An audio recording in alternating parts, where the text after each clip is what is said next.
بعد ما جربت في الفيديو الماضي سرعة الانترنت لكل الشركات، كثير ناس والتعليقات كتبوا لي يا رياض جرب المودمات. ابشروا ولا يهمكم، جبت الاشهر منهن واليوم بقطع الشك باليقين.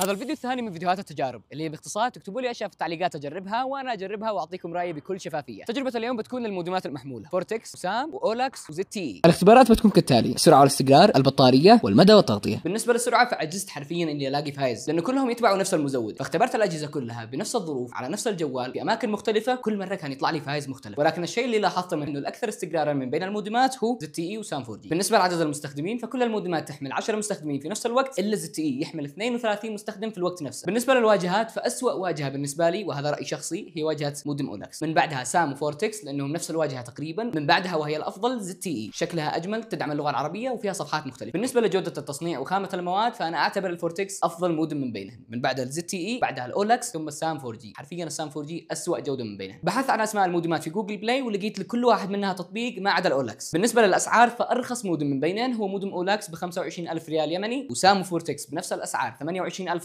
والاغلى من بينهم زد تي اي ب 29500 ريال. كل الاسماء الموجوده هنا اسماء محليه، ما عدا زد تي اي شركه عالميه ومعروفه، والمودم هذا بالذات متوفر في دول كثيره حول العالم. بالنسبه لحجم البطاريه فكل المودمات حجم بطاريتهم 3000 ملي امبير، بس السؤال هنا من الافضل؟ مش بس البطاريه، كمان في التغطيه ومدى الاتصال. هذا اللي بتشوفوه في الفيديو الجاي اللي موجود في صفحتي الان، ادخلوا شوفوا.